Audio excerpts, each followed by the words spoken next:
বহুতল ভবনের ছাদে পা ঝুলিয়ে বসে আছেন এক রহস্যময়ী নারী। এই ভিডিওটি একসময় বেশ ভাইরাল হয়েছিল সামাজিক যোগাযোগ মাধ্যমে। দীর্ঘদিন পর তিনি আবারও এসেছেন আলোচনায়। তবে এবার উচ্চতার জয় নয়, বরং জ্ঞানের আলো ছড়ানোর এক অনন্য প্রয়াস। ধানমন্ডি লেকের ধারে বুককেস স্থাপন করে আবারও সবাইকে তাক লাগিয়ে দিয়েছেন রহস্যময়ী এই নারী। গাছে গাছে ঝুলছে কাঠের ছোট ছোট বাক্স, দেখতে ঠিক পাখির বাসার মতো। তবে ভেতরে পাখির পরিবর্তে সাজানো আছে নানা ধরনের বই, যে কেউ চাইলেই সেখান থেকে বই নিয়ে পড়তে পারেন। পড়া শেষে আবার আগের জায়গায় রেখে যাওয়ার নিয়ম।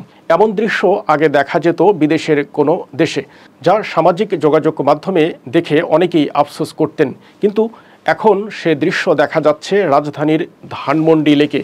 এ বুককেসগুলো স্থাপনের কারিগর জাকিয়া রায়হানা রূপা, একজন বইপ্রেমী। কিছুদিন আগে ফেসবুকে একটি ভিডিও দেখে তিনি অনুপ্রাণিত হন। ভিডিওতে দেখা যায় জার্মানির রাস্তা, বাস স্টেশন, এমনকি জঙ্গলে পর্যন্ত বুক সেলফ রয়েছে। মানুষ সেখানে বই পড়ছেন, কেউ কেউ বই দানও করছেন। রূপা ভাবলেন, জার্মানিতে সম্ভব হলে বাংলাদেশে কেন নয়? সে চিন্তা থেকেই তিনি ঢাকায় একই ধাঁচের ছোট বুক সেলফ স্থাপনের সিদ্ধান্ত নেন। ধানমন্ডি লেকের পাশে তার বাসা হওয়ায় শুরুটা সেখান থেকেই করেন। গত 16 নভেম্বর রূপা মাত্র একটি বুককেসে বহিউদ্দিন মোহাম্মদের 5টি বই দিয়ে শুরু করেছিলেন। এখন লেকের বিভিন্ন জায়গায় সাজানো আছে মোট 10টি বুককেস। প্রতিটি কেসে রয়েছে নানা ধরনের বই। শুরু থেকেই রূপার এই উদ্যোগের ফলে তিনি চারদিক থেকে ব্যাপক সাড়া পাচ্ছেন। লেকে ঘুরতে আসা সব বয়সের মানুষই আগ্রহ দেখাচ্ছেন। নিয়মিত বই পড়ছেন অনেকে, না পড়লেও অন্তত হাতে নিয়ে দেখছেন বইগুলো। বুককেসের নিচে রূপা একটি নোটিশ ঝুলিয়ে দিয়েছেন।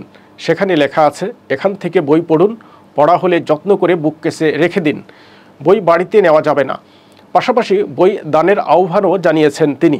গাছে গাছে ঝুলন্ত ছোট ছোট বুককেসগুলো অনেকের মনোযোগ আকর্ষণ করছে।